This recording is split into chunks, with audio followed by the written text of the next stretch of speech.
You all right, lads? Good, how you going? Good, good. Nice to meet you. Yeah, can you hear me? Likewise. How's tricks Yeah, down under? pretty good. Had our Yeah, album launch last night. yeah. Pretty tired today. Talk to me. What happened? Oh man, it was amazing. Uh, we did it at the Bendigo Hotel in Collingwood, which is like, one of the main sort of hubs for bars and pubs and gigs and things. Um, and yeah, we packed it out. All the bands were sick. And then, yeah, I didn't get home till I think 5 a.m. this morning. So I kicked on. Nice, Uh, nice. I was watching on your stories on Instagram, and it looked packed, which is phenomenal. And I think that's kudos to the Australian scene. I think, like I don't want to call it underground, but there was a guy who put a gig on here recently, uh, like six bands, and there was like I don't know 15 people there, which is like a dying shame. But like, I mean, I was in Sydney there last year, or played at the Duke. oh, And wow. I was it going to was comment on your t-shirt. That's a very cool t-shirt. yeah, yeah. Well, actually, Friends of ours, we love them so much.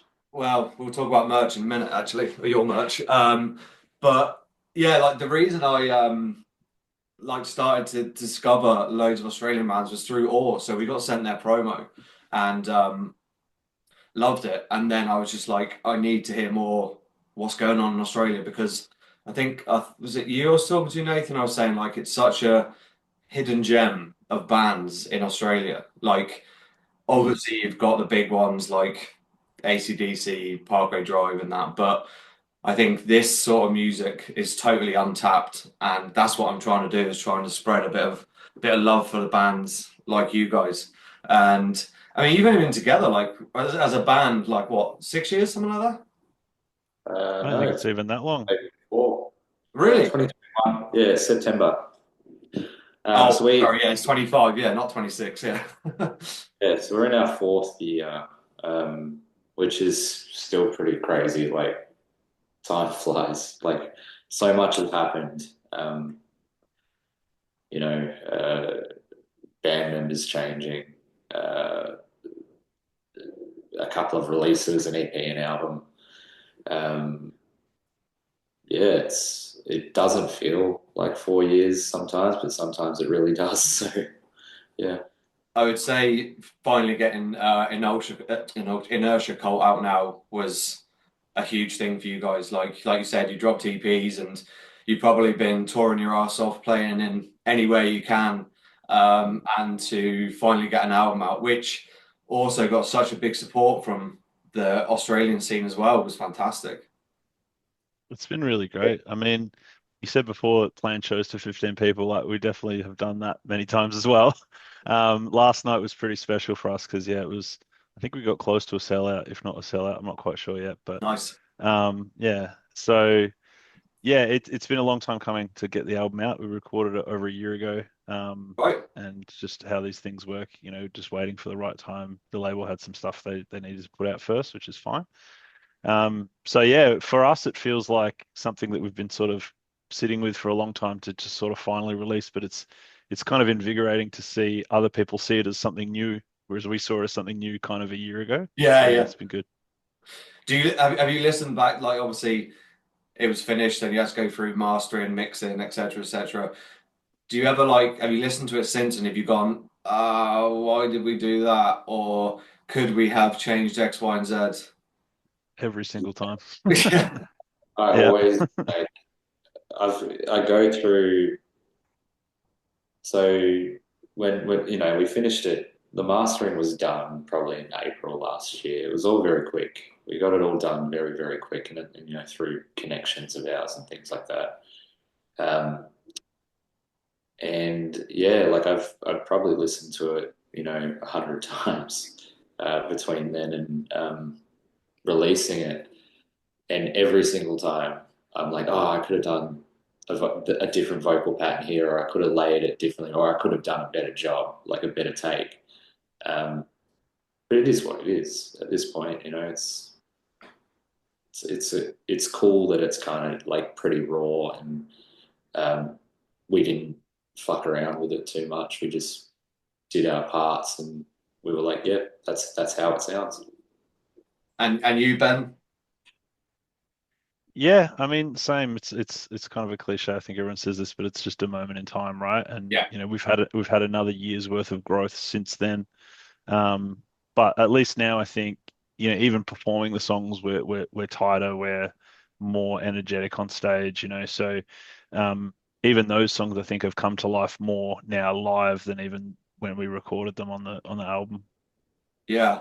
I'll come back to the vocals and the music, like guitars in a minute. But one thing I'm interested to hear from you guys is how would you describe your sound? Like the metal genre has subgenres of X, Y, and Z. I'm interested to hear what you would describe your sound as. Um, I think like the easy description is black and doom. So the blackened part obviously comes from the vocals, Mhm. and so I think there's some slight nods in the riffs and the drumming and things like that. Um, yeah, it's just I don't know how else to describe it. It's abrasive, it's riffy. Yeah, Black and Doom is good enough for me. Ben? Yeah, I'll go with that. I mean, all four of us come from fairly different, not different backgrounds. We're all into heavy music, obviously, but Nathan's very into black metal. I'm very into the doom stuff. Braden's very into more of the old 70s kind of stuff, and Reese is probably more into the modern stuff. So I think it just sort of all comes together, and you get little touches of everything. It's actually been really interesting since the album came out to read some comments and stuff, people saying, comparing us to bands like literally that I've never listened to. It's like, okay, that's so interesting that like they hear that. So yeah, it's cool. There's actually, I wanted to just read you. I was on Bandcamp last night trying to order your vinyl, which is sold out. So you're gonna have to print at least one more for me at some point. But I was just looking at the comments, and one of them was bleak, grimy, super heavy sludge. If anyone's ever done you the disservice of having played Ed Sheeran through your stereo, this is the stuff that will thoroughly cleanse those speakers. One of the best comments I've read in a long time. Love And it. I was I tend not to try and pigeonhole bands. Like I just try to be free and like I don't really care like what they as long as they're metal, like obviously. And when I was listening to your album, there's definitely elements of doom in there, 100%. But there's also like some sludgy crowbar stuff. And even when I was listening to Bodies to Shore, in parts, it's actually quite progressive. Some of the way the song structures are. So I think Nathan, obviously, you've said Black and Doom. Ben, you've sort of said you listen to whatever. But I think actually probably doing yourself a bit of a disservice by just sort of saying you're Black and Doom because it's a really really great album. Like I love the song structures of it and the first riff on Elogium. That first riff is X-rated. It's so filthy. Like it's one of the best riffs I've heard for a long time. It's so Thank good. you. Um, but that's more of a statement. But just on the album itself, you know, said at the start, so many hidden gems, and this is one of them that I think everyone needs to hear because there is something for everyone, I think, in there that everyone can pick something out of. And the dynamics of the album as well, it's not going to leave anyone bored. And Nathan, on that point, your vocal style was really interesting for me because if you just had the music and said to me, go and lay some vocals on there without hearing your style, I would have said, well, I want them sort of low, almost guttural. Whereas you actually are going more of the higher pitch tones and then mixing it up. So I think that's a really good additional weapon you have to bring the album to life. Thank you. Yeah, I think that's as I think Ben touched upon it before. I'm kind of into the black metal stuff, so um, before joining Ghostsmoker, my intentions were to start a black metal band. So that's the style I sort of practiced, and that's the style I became somewhat reasonable at. So um, I think we just kind of thought it could work over this. Like, why not? And then the EP is pretty much pure high high vocals. Whereas with the album, I tried to layer them a little bit more with some mids and some. You'll find a couple of tiny bits of gutturals in there as well. I'm not very good at guttural vocals. Like I can do it, but not for a long period of time. So it's just a good tool to have for little bits and pieces, I think. I mean, if when you're talking about like I'm a huge black metal fan, like it's probably my favorite, and the style that you're sort of those highs reminds me very much of like Garl and Gorgoroth, like around the Incipit Satan sort of time. So like that had me hooked anyway. Is that sort of like do you take influence from those sort of early wave bands? Like Dark Throne and Yeah. Bathory, even Mayhem, like just bands like that where and even one of the newer bands that I was kind of obsessed with because I kind of went through a period where I wasn't listening to any metal at all, like for a few years, and then I started to sort of think, oh, what's kind of going on at the moment? And Deafheaven, I'm a huge Yeah. fan of Deafheaven, and I just love his phrasing and vocal patterns, and obviously the tone as well. So that kind of reinvigorated my love for heavy music again, and got me going back to listening to all those early Dark Throne and Bathory albums, and deciding, yeah, I want to I want to do a black metal thing. And what do you think of the new Deafheaven album that landed on Friday? Yeah, I listened to it straight away. It's fucking incredible. In my opinion, probably their best since Sunbather. Um, Bang on.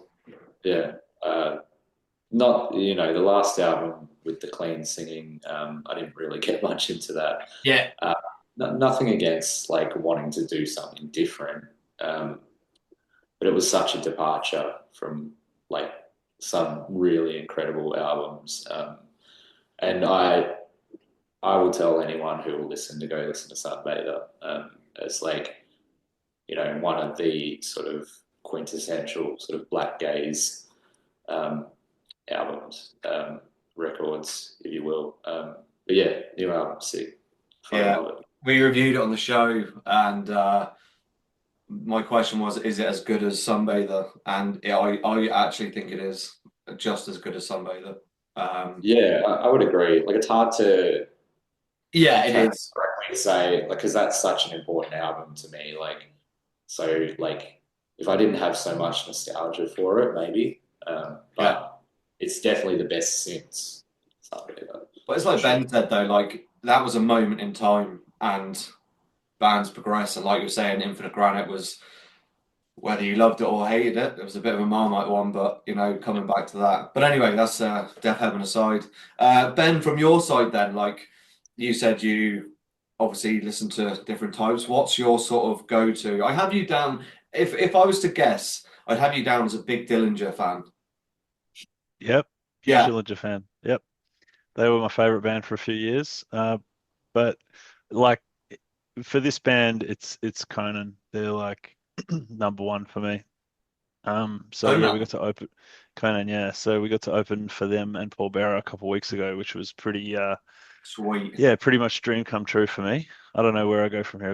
I gotta move the goalposts a bit, but I just quit. That's it. You. yeah, I Uh, mean I've peaked probably more than I'm going to break likely. you up on the podcast. this is yeah official. Ghost Smoker's over. That's it. But yeah, anything with super heavy riffs, I just like riffs to sink my teeth into. So um, all the cliche doom bands you'd think of, Sleep, Electric Wizard, all those guys. There's a band called With the Dead who were kind of an offshoot of Electric Wizard that are just fucking awesome. Like every riff is just unreal. So yeah, anything fat, that's my thing. Yeah, I definitely got the Electric Wizard connection when listening to it. And interesting fact, they're actually from where I'm originally from in the UK. Electric Yeah, Wizard. right. Yeah, yeah. So Sick. saw them last year at Arctangent. It was just a tent full of weed and tits Beautiful. on the screen. Just I would have died. I basically would like have. being in Amsterdam, but with music background. Even better. Yeah, yeah. The other bands that I sort of, when I was listening to it, I sort of thought of like Cult of Luna as well. Um, like if you're talking heavy, Ben, I think if you're Do you talking know it's funny because a couple of people have said that and they're just not a band I've really ever listened to, really, honestly. Yeah. So I think I need to go back and educate myself on Call of Luna a little bit. I think you do, yeah. So that was amazing then. So Conan and Paul Bearer, how did that come about? You getting the support for that? It was Um, a bit lucky, exactly yeah. how it came about because Nathan and I were actually in Adelaide for a festival, staying with a friend of mine, the day that it was announced. And obviously, immediately sprang to action. How do we get a support slot here? And it just so happened that my friend that we were staying with knew someone who knew someone who knew the promoter. So we were able to sort of reach out, and after getting bounced along a couple of times, we managed to get his contact. Um, and Nathan reached out, and there was a few months till we heard confirmation, and then yeah, that was it. That's amazing. If you don't ask, you don't get, I suppose, is the Yeah, it's Amazing, yeah. billion bands were sort of going for that one, especially because the venue, Max Watts, is so sick. Like probably one of the better venues you can play for heavy music, especially in right. Melbourne. And yeah, like like to get that support when Conan is such a big influence, for example. And I love Paul Bearer as well. Like I'm a huge fan. So to get that support was probably like probably the most, I guess it's a toss up between the album and that, but um, in terms of stature, that gig was by far the most, I guess, most important one we've done, because I think there was definitely a new audience there that hadn't seen us before. Yeah. Feedback was really good, so so stoked with that.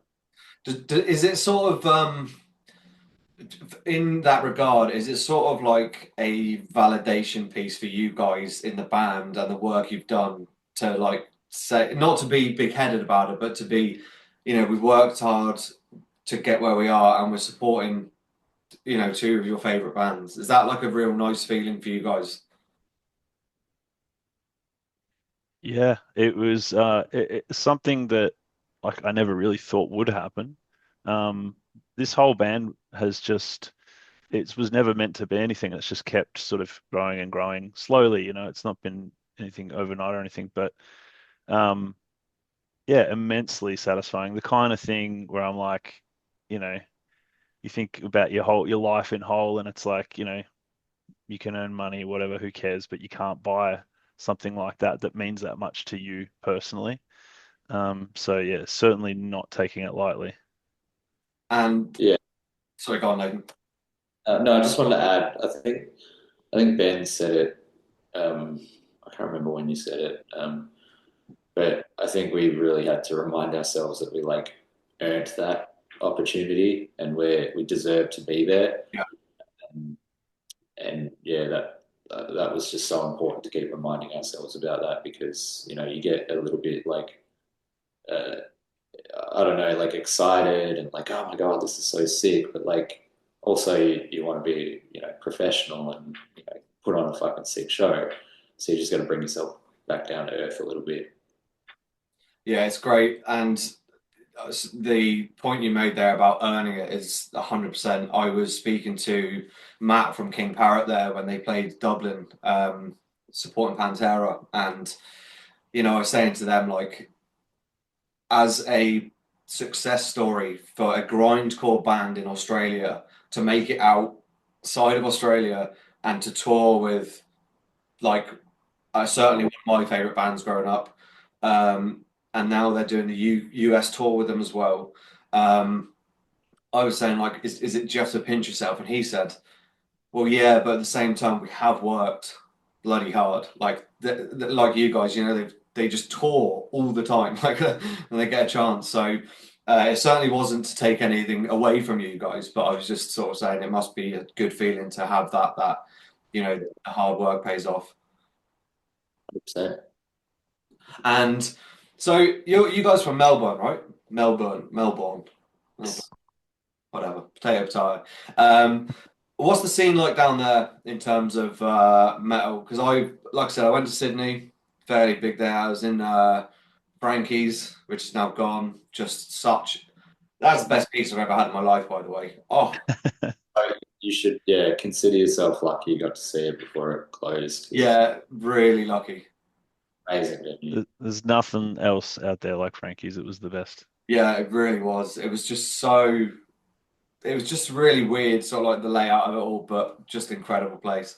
And then I was in Perth. I saw Black Dahlia Murder and Carcass, supported by another Australian band actually, which I'll have to dig the record out. But there's a lot of support there. So Melbourne, is it sort of similar to like those cities? I would probably say, like, I'm from Perth originally. All right. So I've been in Melbourne for, I think this is my 10th year now. And, having, we've done shows in Sydney and Adelaide and Canberra, things like that. And all of those particular states have fucking awesome bands, but I probably would say Melbourne has like more bands for a start. I think, anyway. Obviously because we're exposed to them a lot more, um, we love so many of them. We've got a really good scene over here. A pretty strong doom scene as well. Which is not. I think Sydney probably have a pretty strong doom scene as well. Um, but sort of Sydney and Melbourne are the sort of flag bearers, I guess, having the most bands and just a lot of them are such high quality bands as well. Yeah, I could rattle off a few if you want. So, Please do. like Sydney, you've got like Potion, you've got Mountain Lizard Death Cult, you've got there's a band that I heard recently because I supported uh, Paul Bearer and Conan called Celestial Oath, and they sound sick. Obviously over here you've got, at our launch last night we had Mammon's Throne supporting us, and they're doing huge things over here. Um, they're one of those bands that like it doesn't matter what the gig is, people go watch them because they're sick and they're really great people. And you've got, uh, Goat Shaman who are these, I don't know, I think they're in their like mid 20s, just fucking, doing their thing, really nonchalant about it.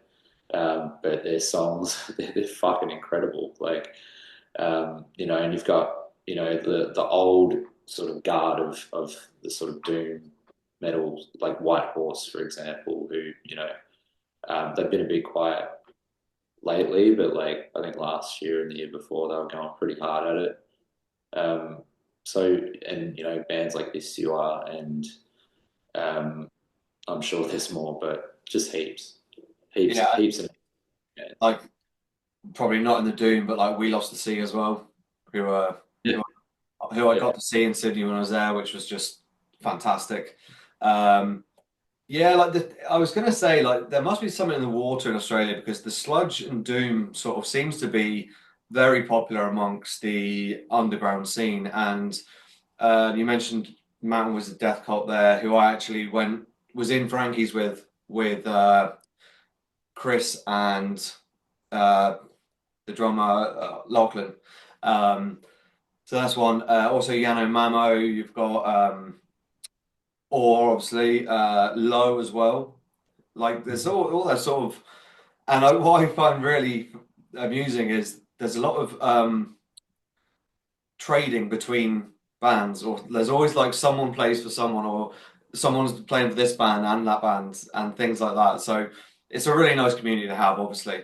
Um, so in terms of the future of Ghost Smoker, obviously you've only just released the album last week, was it?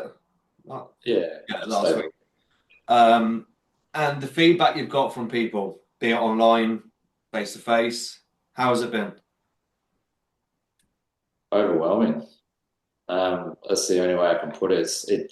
Especially in the first week, it comes in thick and fast, and it's not something we're really used to. Like when we released the EP, it was, we were just starting out. It was a little fanfare. No one was really anticipating it at all.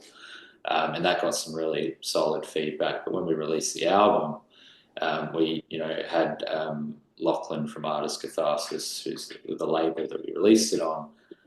He was doing a lot of work with, PR and things like that. So the record got to so many different hands, and lots of reviews were coming out. And like it was the same for me with the EP. Like I knew what we did was something that was really cool, but I did not anticipate the reaction that it's getting.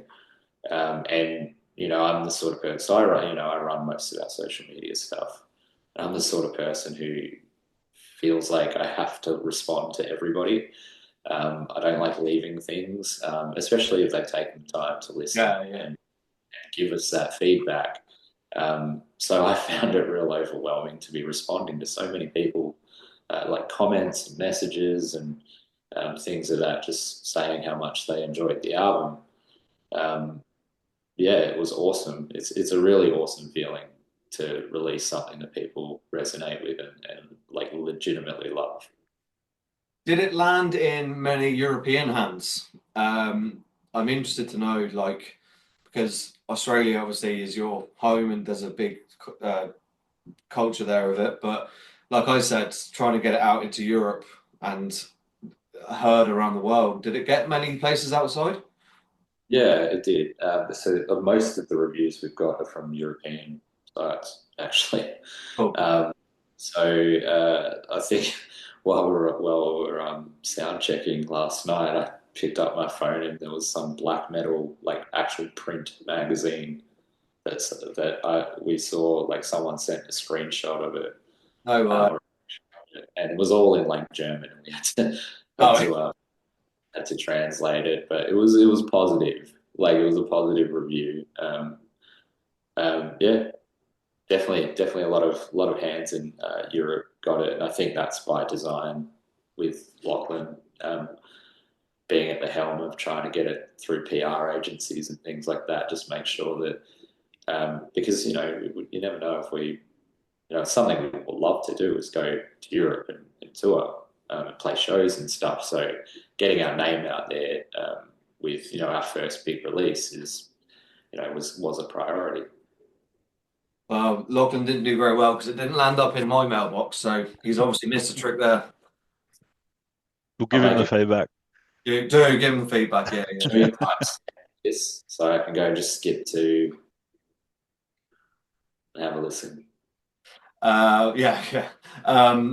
And do you read every review? And sorry, question to both of you. Do you read every review? And if you've had any negative review, do you take it personally? Do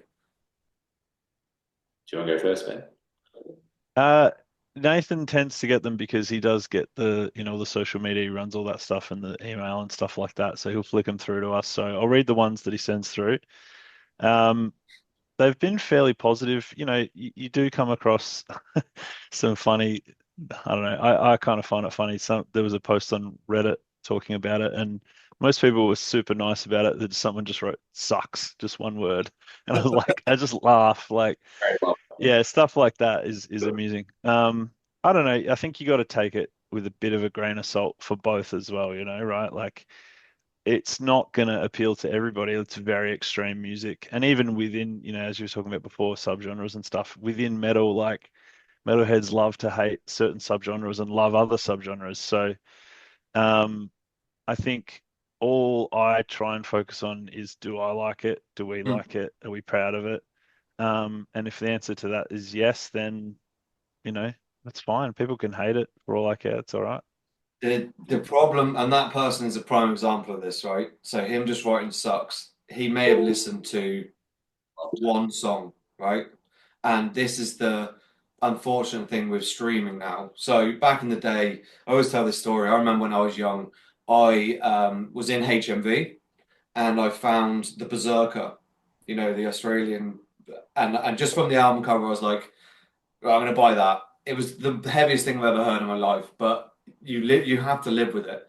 Streaming now is there's so much content that, for example, um, let's take the latest Deafheaven album. Someone could listen to one track of it out of context, and that's it. They hate it. People don't live with albums long enough now because of streaming. It's a gift and a curse at the same time. For you guys, I'm sure it is a gift because your music is able to reach people from the other side of the world. But at the same time, perfect example, that guy's probably listened to a few seconds, gone, it's shit, and then just put sucks on it. And you're dead right. There's these people in metal who gatekeep. They feel the need, and I suppose this is social media as a whole. In life in general, is if you've nothing nice to say, don't say it. Like people who right, okay, so people who review albums, like say Metal Hammer and stuff, they're getting paid for that. So they've listened to the album, they're providing. If they don't like it, it's probably either constructive feedback or they're not saying it's shit. Whereas other people just online can just say whatever they want and hide behind their keyboard. And I suppose it's just society today, isn't it? It's just so easy to sit behind your keyboard, Yeah. just write Yeah. what And even the professional reviews, like if there's been a couple that were kind of, they didn't love it, they didn't hate it, but it was kind yeah, of, but they'll say, as long as they say like, hey, if you're a fan of X band, if you're a fan of Kona, you'll probably love this. Like that's fine. Like yeah, you can shit on it. Their own personal taste is that may be different. But the other thing as well, like when people write comments like that, I just kind of think like, you said it yourself, like the caliber of person who's gonna actually do that, and like you might have a thought like, it's not for me, but yeah. you're gonna actually go on there and try and cause some kind of damage to the whatever. Like I don't really worry about people like that. No, and that's definitely the attitude to have because their input is pretty much worthless. It's worthless. Yeah, do you think? Exactly. I'm not going to learn anything from that. Like, yeah, my perspective is like some reviews will say, I don't actually have an example, but they might criticize, the length of a song or the length of a section of a song, or they might criticize my vocal patterns or whatever. But like I can appreciate a difference of opinion and I can learn something from that. For next time. I can't go back and change it now, obviously, but like I also have to consider like how much I value that person's opinion on Yeah. what they're saying, because I'm not going to just change it because someone didn't like it. Um, so it's a bit of for me, I don't take it personally. As Ben says, like it's sometimes just not someone's taste. I have not read a single review where someone has said these guys don't know how to play their instruments, they can't write a song, they're just a shit band. I haven't read that. Well, that's because I haven't done my review yet. So I'm actually sharing the fuck out of that review if you wrote that. So Yeah, can go you just for write one word review? Sucks. I just put it. Yeah, shit. I put a post. I put a yeah, just with some excerpts of different reviews. I should add the sucks some You guy should put with the Reddit username. yeah, Yeah. and then put the votes you got on it. I could just edit this really well to like put words in my mouth and just like 10-second interview with Ghostsmoker. What did I've they said think of their album? Sucks. it's up. Proper clickbait. Yeah, but like loads of bands have like, I mean, I'm sure there's many bands that you love and who have put out an album that you just have hated. Like, I'm just thinking off the top of my head now, but like Guns N' Roses, Chinese Democracy, like Appetite for Destruction's one of the Infamous. best albums ever. Metallica, like what was that one? Lulu. Like I'm not a huge Metallica fan anyway, but like things like that. So like you've got to be hard steeled as well, but you've got to be able to take the rough with the smooth, aren't you? And like tongue in cheek sort of thing. 100%. Fucking, who cares? Yeah, exactly. Yeah. We're not packing out stadiums and stuff. We're just a little doom band from Melbourne who's having a good time. So That's like what it's all about. That is what it's all about. Having a few beers with mates and listening to music. What more do you want from life? yeah, 100%. I love the guys in our band. Like just fucking the best dudes. So I get to hang out with them, more often than I probably would if I wasn't in a band with them. So Yeah, yeah. And are you doing like a small Australian tour off the back of the album? yeah, just a little. Obviously we did our hometown last night, and then in a couple of weeks we'll be off to Sydney, and then back in our home state, but in Frankston, doing a Sunburn Doom festival with just a bunch of sick Nice. doom stuff metal bands. And Earthbomb are coming over from Germany for that one, so that's sick.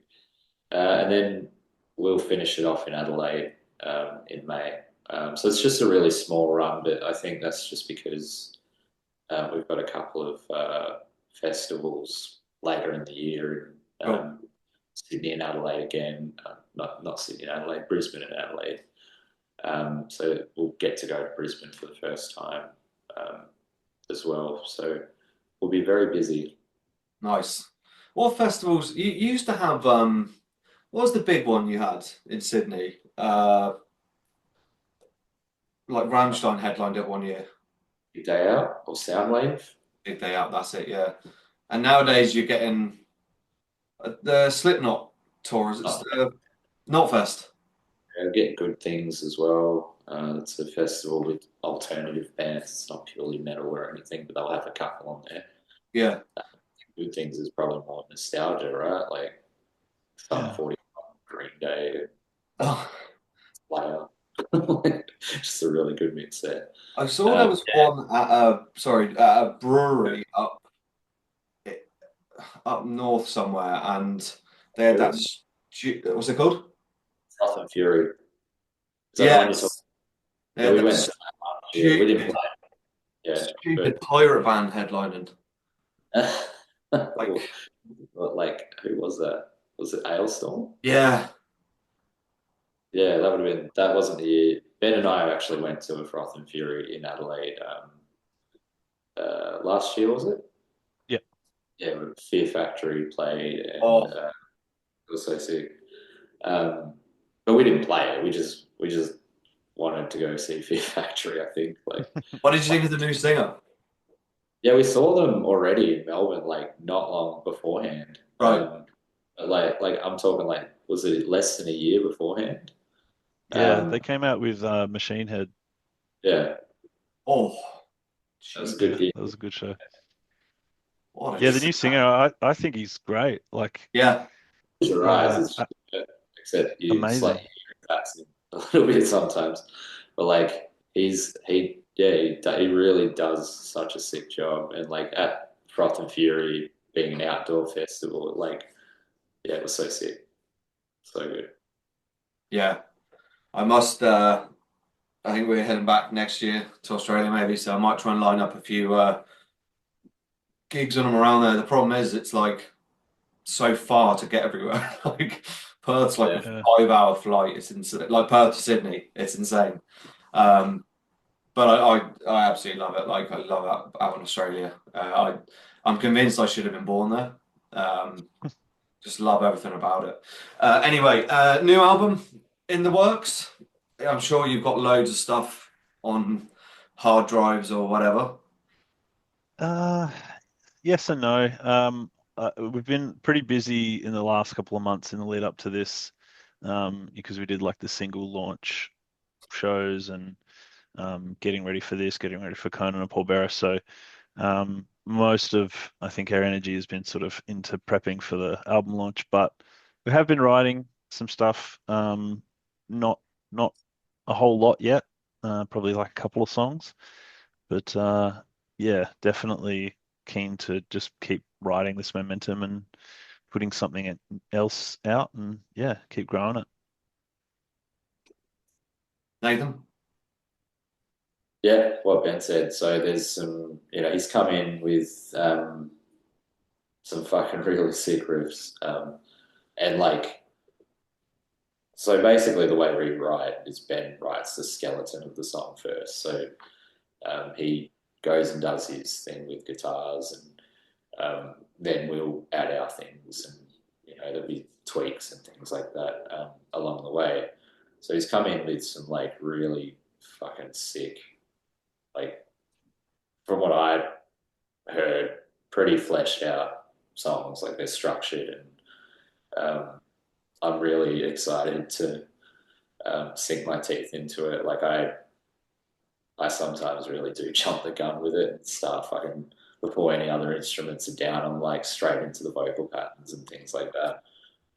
I think for this one, I will hold back a little bit until music is just done, and then sit with it and just try and push myself a little bit with what I'm doing vocally and all the patterns and things like that.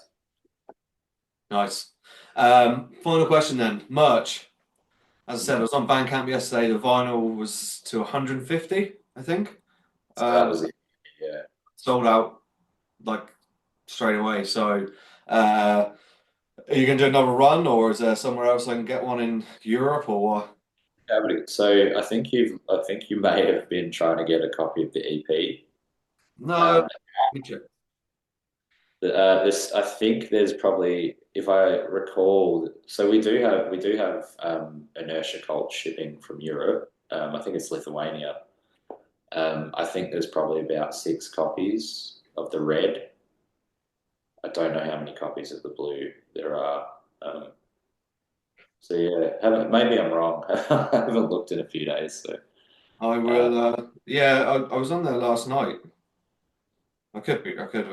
To be honest, I had a few wines, so I could have been looking at something completely different. I'll chuck you. There we go. I'll just have a look. Purchase. Oh, it is. Sorry, it is. I don't know what I was looking at. That you got test pressed as well, signed. Oh, lads. 3 signed, 1 unsigned. Nice. Oh, that's good then. I don't know what I was looking at. Maybe it was the EP. Oh, that spatter red. Oh, that is sick. Oh my God. That's definitely been the popular one so far. Oh, They are. I can't remember the exact numbers, but we've got, I think, 5 left after the launch last night in our possession. And in Australia, I think there's probably less than 5 left. Of the red. Of the red, yeah. And in Europe, I think there's probably 6 or 7 right. left. It's very much almost sold out. So, which is awesome. Yeah. Hoping once we sell it out, and we've sold a few of the blue, but there's still quite a bit left. But like they'll start selling, and then we can get another variant in there maybe. Cool. Would you send me the link to the European site after, Nathan? Yeah. Would you drop me a? I think if you buy it off Bandcamp and you just put your address in, Oh, it'll okay. default. So I don't fully understand how he's doing it. He says he's like got like a shipping thing in Lithuania to go to all and if people buy off Bandcamp and things like that. So I'll give it a go after this and see what also happens. I think there's a couple of copies of the blue on Dump, Dunk Records. I think they've got a couple. Okay, cool. Plenty of options then. yeah, a few options for European fans, whoever wants the record. Yeah. No, I'll be grabbing one after this. Chaps, it's been a pleasure to talk to you. I know it's nearly 10 o'clock your end, and Nathan, certainly, I think you're close to burnout after a heavy session last night. I'm going to bed after this. Sound. Listen, guys, thanks so much for your time, and congratulations on the new album. It's great. I will put this out once I've had a chance to do all the edit and stuff. And look, I mean, hopefully I might be able to catch you in Australia someday. Or if you come to Europe, you never know. Fingers crossed. Fingers crossed. Gents, Nathan, Ben, it's been a pleasure, and enjoy the rest of your evening. Thanks so Thanks, much. Joey. Thanks, man.